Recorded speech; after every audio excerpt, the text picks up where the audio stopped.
The scariest part about a riot isn't always the flames or the shouting. It's how normal the day feels, right up until it doesn't. One minute you're making dinner, or finishing a shift, or scrolling your phone in bed. The next minute your notifications start popping off, sirens sound closer than they should, and you realize you've got one simple job now. Get yourself and your people through the next few hours without making a bad situation worse. And before we get into anything, I want to be clear about what this video is and isn't. This is not about getting involved. It's not about confronting crowds. It's not about playing hero. It's about staying safe, staying out of the chaos, and avoiding the legal headaches that can follow you long after the street quiets down. Because riots and civil unrest don't usually start out of nowhere. They build. There are patterns, there are warning signs, and if you treat those signs like weather instead of drama, you get more control. So let's break this down into 3 parts. First, how to see it coming early enough to make calm decisions. Second, what to do if you're at home. Third, what to do if you're caught out away from home. Plus a few legal common sense rules that keep you from turning one bad night into a life-changing mistake. Part 1, the early warning mindset. Most unrest has a spark, and then it has fuel. The spark might be an unpopular ruling, a high-emotion event, a political moment, even a big sports win where crowds spill into the streets. The point isn't the cause, the point is the pattern. You'll usually see some combination of these. A sudden spike in rumors and angry posts, large gatherings planned in predictable places, calls for people to show up and make noise, police presence increasing earlier than normal. And later in the day, traffic patterns changing, roads closing, and businesses boarding up. If you notice even 2 or 3 of those, don't wait for the official moment where you feel certain. That certainty often arrives when it's already messy. Instead, treat it like a storm warning. You don't stand outside holding an umbrella asking if it's really going to rain. You quietly adjust. That means you make one key decision early. Are you staying put, or are you relocating to a safer place before the situation thickens? For most people, the safest move is staying home, as long as home isn't in the hot zone. Most unrest concentrates where visibility is highest. Downtown cores, major shopping corridors, big intersections, areas with lots of foot traffic and cameras. That doesn't mean it can't spill outward. It can. But most of the time, the center of gravity stays around the same kinds of places. So ask yourself one honest question. Could this realistically end up on my street, or am I watching it from a distance? If you're watching it from a distance, your job is to stay boring. Boring is safe. Part 2, if you're at home. The goal at home is simple. Reduce attention, reduce risk, keep your options open. Start with the basics. Make sure everyone's inside and accounted for. Kids, elderly relatives, roommates, pets. If somebody's out, you coordinate calmly, and you bring them in early if you can. Then lock down the obvious stuff. Doors locked, windows secured, vehicles locked. If you can park a car out of sight, do it. Don't leave valuables visible through windows. Next, think in terms of profile. If it's getting tense outside, you don't want your home to stand out. Keep lights low at night. Close curtains. Avoid standing in windows. Turn the volume down. This isn't fear, it's just not advertising. And here's an underrated one. Control your curiosity. People get hurt because they just wanted to see what was going on. They step outside, they walk closer, they record, they argue, they get noticed. If you're safe indoors, don't turn yourself into a participant. Instead, use information like an adult. Monitor official alerts, check road closure announcements, pay attention to curfews if they're declared. Keep a charged phone and a backup power bank. If you've got a small radio, great.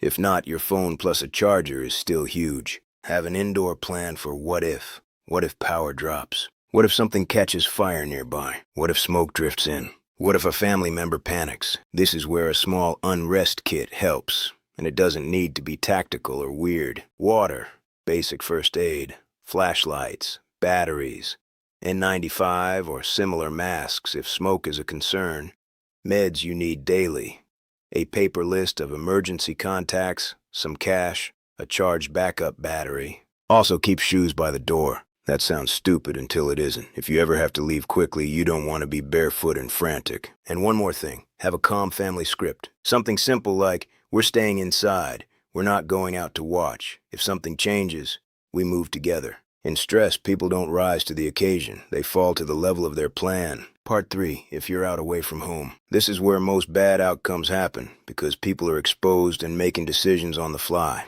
If you're out and you realize unrest is starting, your goal is distance and exits. You want to move away from dense areas. You avoid downtown cores and major gathering points. You don't drive toward noise, crowds, or flashing lights. If you're in a vehicle, keep doors locked. Keep windows up. Don't stop to spectate.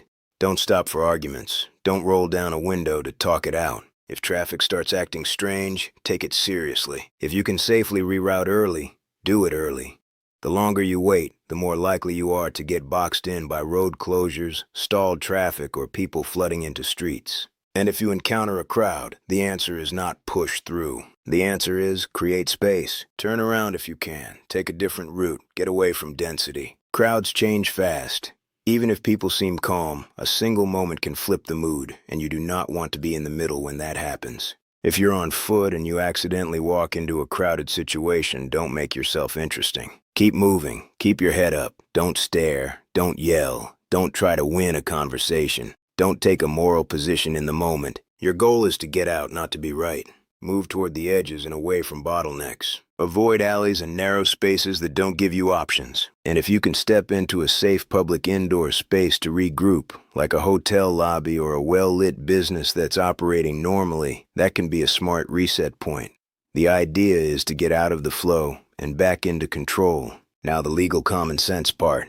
I'm not giving legal advice here. Laws vary wildly depending on where you live. But there are a few rules that keep you out of trouble almost everywhere. Rule 1, don't insert yourself into a security role. Don't go protect a business. Don't go help by patrolling streets. Don't go looking for confrontation. That's how people end up arrested, sued, or caught up in something they didn't start and can't explain later. Rule 2, don't escalate. There's a difference between self-protection and escalation. Even if you feel angry, even if you feel justified, unrest is the worst time to prove a point. It's also the worst time to do something that looks aggressive on camera. Rule 3, keep your ego in check. Ego gets people hurt. Ego gets people arrested. Ego makes people stand their ground when the smart move was to leave 10 minutes ago. Rule 4, if law enforcement gives directions, follow them. This isn't the time to argue about principle on the street. You can sort out principle later with a clear head. In the moment, your goal is to avoid being mistaken for a threat. Rule 5, if you do have a legal question after an incident, don't wing it. Don't talk yourself into a confession. Don't try to explain your way out while you're stressed and shaken. If you're ever in a situation where you might need legal help, the smartest move is to shut up, calm down, and get proper advice. Now let's wrap this up in one idea. Surviving civil unrest isn't about toughness. It's about timing and distance. See it early. Decide early. Stay boring. Stay inside if you're safe. Leave early if you're not. Avoid crowds. Avoid hotspots. Avoid being interesting. And avoid turning your home or your car into the center of a story you don't want to be part of. And here's the question I'll leave you with. If you got a sudden alert tonight that unrest was building in your area, what's your first move? Do you have a plan for getting your people home, locking in, and riding out the first wave calmly? Because the world you live in doesn't care what you wish existed. It only rewards the people who saw it coming and acted early.